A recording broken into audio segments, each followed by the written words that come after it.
Welcome back to Hardware Unboxed. Finally, AMD has officially released their B450 chipset, and as of today, you can now at long last buy a B450 motherboard. Some retailers, such as Newegg, did jump the gun last week and start selling early, so some of you may already have a B450 board, but for those of you who don't, we have some pretty useful buying advice that will be presented in this video, so make sure you stick around for all of that. On hand for testing, I have 5 B450 motherboards from brands such as MSI, Asrock, Asus, and Gigabyte. I'll quickly go over each board before discussing what we're actually testing in today's video, and then of course we'll get into those results. From MSI, we have the impressive looking B450 Tomahawk, which we featured in this build just a few days ago on the channel, so if you missed that, check it out. Anyway, the Tomahawk from the B350 series was their best seller, so MSI have pretty high expectations for the B450 Tomahawk, and they've done a few things that should help improve sales, like make a more neutral theme. So it's a black-grey theme, should go with just about any build. But their improvements have extended just beyond the aesthetics. Although we get the same 4+2 VRM and the ATX form factor, the VRM cooling has been upgraded. The heatsinks are physically larger and feature more fins for significantly more surface area. MSI has also decided not to advertise the board's VRM configuration, which I suppose is preferable to lying, and I really appreciate how they haven't added any additional chokes to try and give the appearance of packing more phases than it really does. For those of you wondering, MSI is using the Richtech RT8894A controller with 2 on-semiconductor 4C024N MOSFETs for the high side and 2 4C029N MOSFETs for the low side. MSI's added an extra PCIe x1 Gen 3 slot and removed the legacy PCI slots, so in my opinion that's a pretty good move. A pair of USB 3.1 Gen 2 ports have been added to the rear I/O, and the board now packs 6 SATA ports rather than just 4. There's also an extra RGB header supporting a wider range of colours and effects. Then finally, one of the most significant inclusions is the new BIOS flashback feature, which is said to be included on all MSI B450 motherboards. This button, which is found on the I/O panel, allows you to upgrade the board's BIOS, and all it requires is ATX power. A very handy feature for future Ryzen CPU support for those buying this board without an older CPU to first boot it up and then flash the BIOS. The B350 Tomahawk is currently selling for $100 US, while the B450 version is coming in at $110 US, but we expect it to replace the B350 version at $100 US shortly. Overall, a really nice B450 motherboard from MSI. Then from Asrock, we have the B450 Gaming K4 and B450 Gaming ITX AC. Starting with the Gaming K4, which is this board here. It's basically a refresh of the B350 K4. It was the AB350 Gaming K4. But yeah, very little has changed there. In fact, other than the chipset, the only other noteworthy change is the design. Like MSI, Asrock has gone with a more neutral theme. As you can see, it's another black-grey board. So they've just dropped the red highlights from the previous version. Unfortunately, this means we have the same VRM design, marketed as a DigiPower 9-phase design with premium power chokes, which I have to say, don't look that premium at all if I'm honest. However, it's not the choke quality that's the issue here, rather it's how many of them there are. Asrock's included 6 chokes on the V-Core VRM, and yet we really only have a 3-phase VRM, designed to look like a 6-phase VRM, and what it really isn't is a 9-phase VRM. There's no double here either, it's just a doubling of components. So it's a 3+3 phase VRM using an Intersil ISL 95712 controller with Nico's PK6188A MOSFETs on the high side and Nico's PZ0903BK MOSFETs on the low side. The SoC configuration is similar, though here we only get a single high side MOSFET.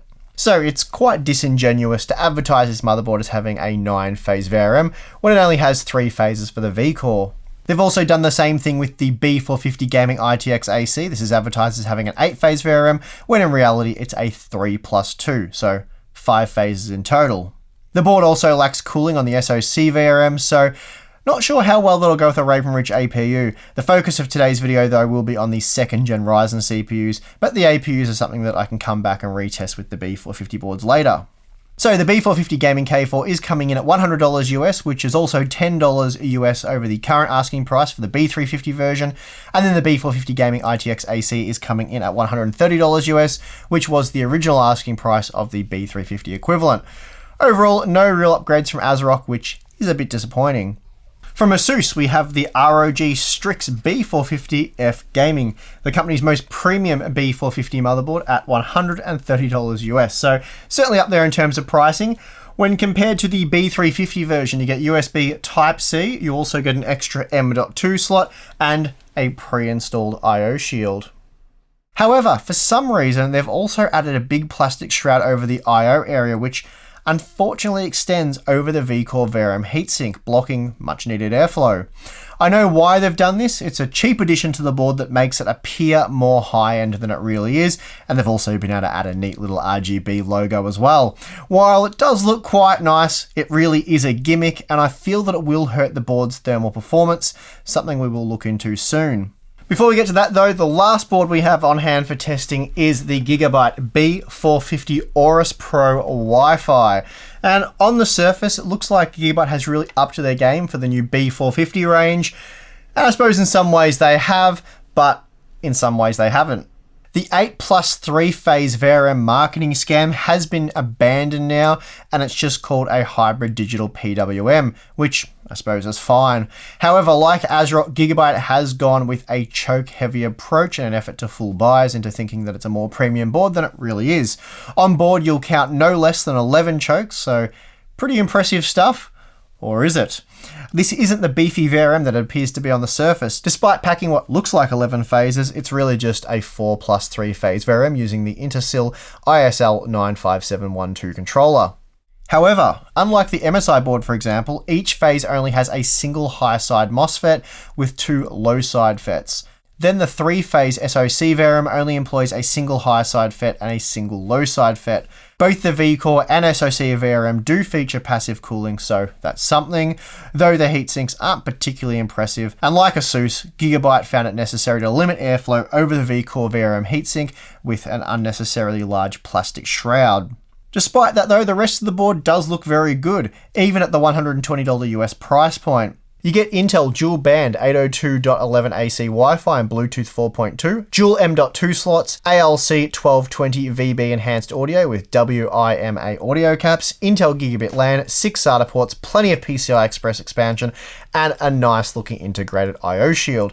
So overall, a nice looking board. I'm just a little concerned about how that VRM is going to perform, and we will look at that now. For this video, I'm going to focus solely on VRM temperatures and power draw. In total, I've tested 3 hardware configurations using the Ryzen 7 2700X in its stock out-of-the-box form, the Ryzen 5 2600 overclocked to 4.2 GHz using 1.4 volts, and then the Ryzen 7 2700 again at 4.2 GHz using 1.4 volts. I've then tested all 3 configurations under 2 different conditions.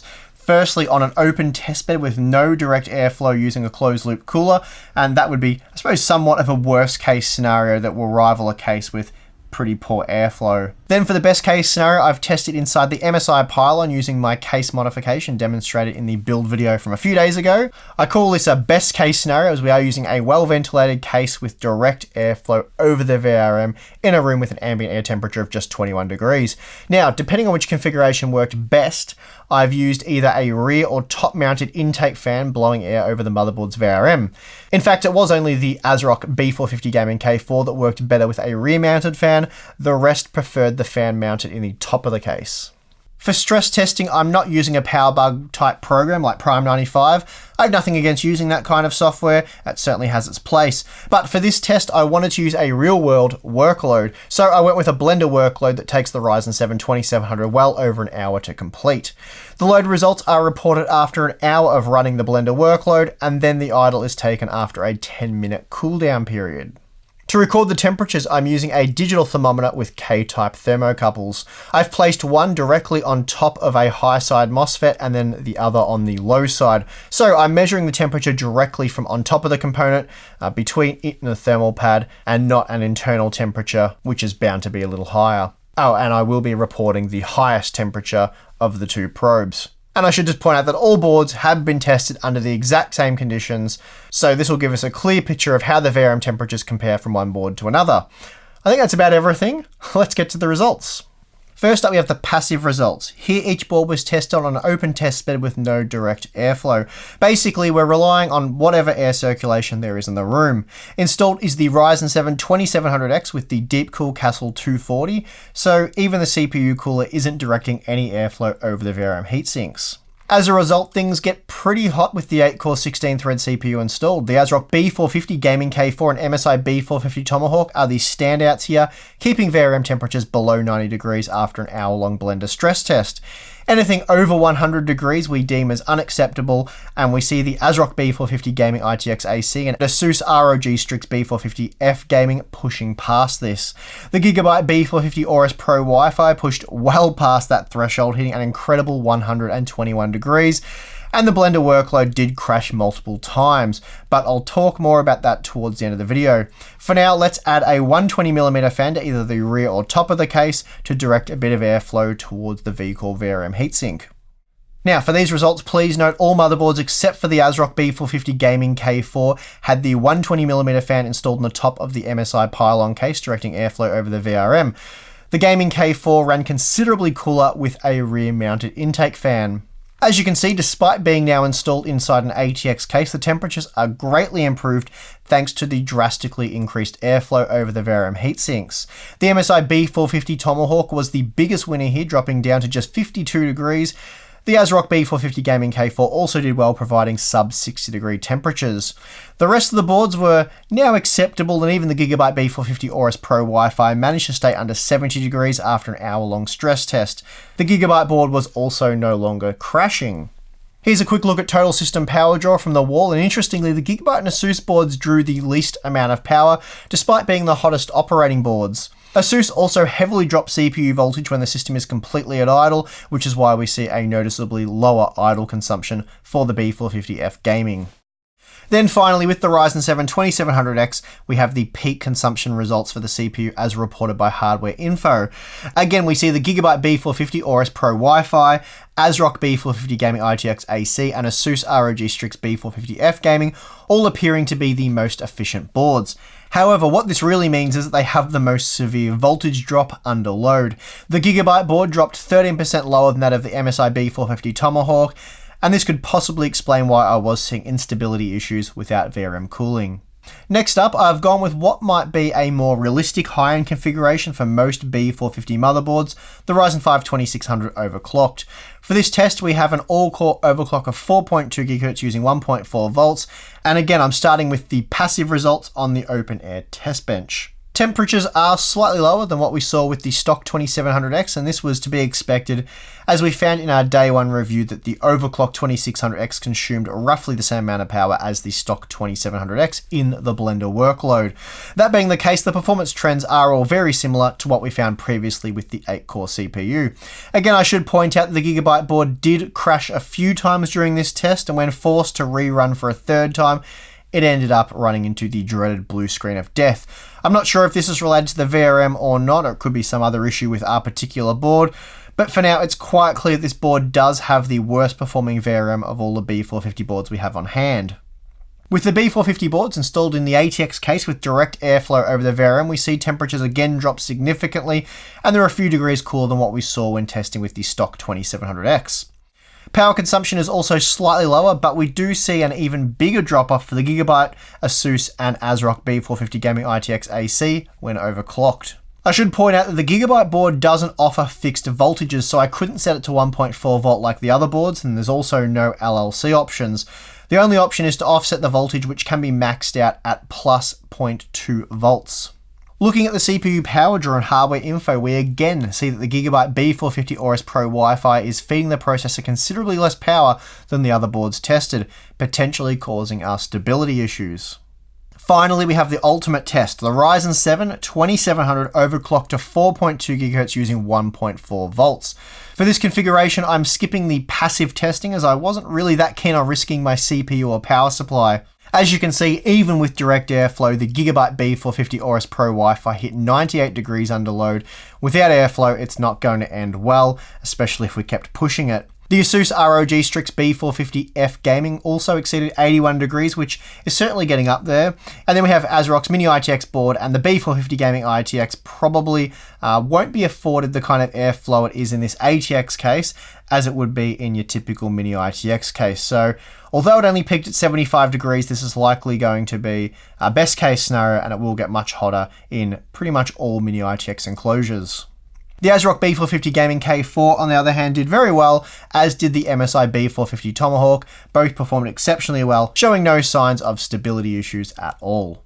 Interestingly, this time the power draw was very similar across all tested boards, despite using the exact same voltages seen previously with the 2600. That said, Hardware Info does report slightly lower CPU power draw for the Gigabyte B450 Aorus Pro Wi-Fi, but again, not nearly as extreme as what we saw previously. Okay, so that was a lot of VRM temperature related information. Took quite a few days to acquire, but now that we have it all, what do we make of it? There are quite a few things to keep in mind when considering all this data. Firstly, it is based on a real-world workload opposed to a power bug type program like Prime 95, which I did run on each of these boards just to check for stability, and I saw on average power consumption increase by about 10%. In fact, using the Overclocked Ryzen 7 2700 configuration, I left each of these motherboards running Prime 95 overnight with active cooling, so the 120mm fan directing air over the VRMs. And all of the boards did survive that test, except for the Gigabyte board, which suffered a dreaded blue screen of death. Again, at this point, it's not clear what the cause of the instability is. I possibly have a bad board, or perhaps it is just a VRM thermal issue. The information that we've gathered so far certainly seems to suggest that that is the issue, but I'm keen to see what others report, so I will be on the lookout for that. Anyway, I'm aware that most of you probably aren't looking at a B450 board for running Blender workloads or Prime 95 overnight, though some of you might be. I suspect most of you watching this video are gamers, and really all you care about is gaming performance. If you are just a gamer and all you do is game, then these VRM temps are almost meaningless at this point in time anyway, because neither the Ryzen 5 2600 nor the Ryzen 7 2700 are worked anywhere near hard enough in today's games to see the sort of temperatures that we did with our Blender workload. Of course, it doesn't have to be Blender, it could be any core-heavy application that runs for an extended period of time, and that will push VRM temperatures up there. And these results also speak to the quality of the board, and if you're overclocking, it's also important information to be well aware of. So if you do intend on running core-heavy applications, then make sure you pay attention to the VRM thermals, and given our findings, I can strongly recommend either the MSI B450 Tomahawk or the Asrock B450 Gaming K4. On paper, the MSI board does appear to have the best VRM design, and that was certainly the case when testing. Oh, and their big heat sinks probably don't hurt either.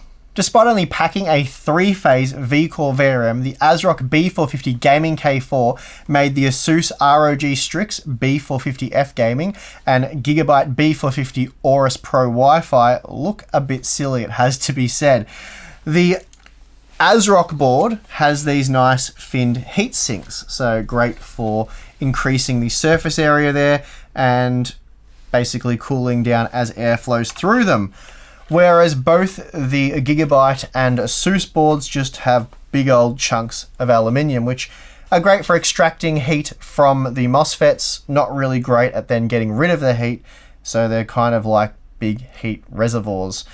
And then I'd say making matters even worse is the fact that we have this big plastic shroud on both of the boards. The Asus one in particular, does limit airflow quite substantially. Even the little Asrock B450 Gaming ITX AC with its lightweight VRM showed no signs of failing during any of our extended load testing. There was no stability issues or anything like that to speak of.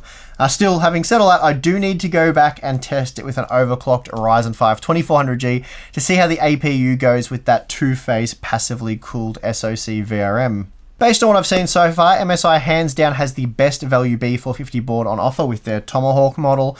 And before you claim that I'm an MSI shill or fanboy or whatever else, I urge you to take a look at my recent top 5 best X470 video where I didn't name a single MSI X470 motherboard. In my opinion, MSI really has stepped up their game for this B450 release, and their B450 Gaming Pro Carbon AC looks to be a particularly impressive B450 motherboard, so I would like to check that out soon. Hopefully I can get my hands on it and let you guys know how good that board is. Later in the week, I will be comparing the performance of the B350 and B450 chipsets. expect that to be a rather uninteresting video, but I know heaps of you will be interested in seeing those results, so I will provide them. And then after that, I will do a sort of a B450 roundup where I name what I believe to be the best value B450 motherboards, and there'll be a few different categories there. Best mini ITX, I think there might only be 2 of those. Anyway, we'll cover that later on in the week. And then hopefully by the time you're watching this, someone else will have tested the Aorus Pro board, so we'll know if I have a defective board or if they're all as underwhelming as this one, which would be unfortunate if they are, but maybe that's the situation. And that, yeah, really is going to do it for this one. As always, thank you for watching. Subscribe for more content. And if you appreciate what we do here at Hardware Unboxed, then consider supporting us on Patreon. Thank you again for watching. I'm your host, Steve. See you next time.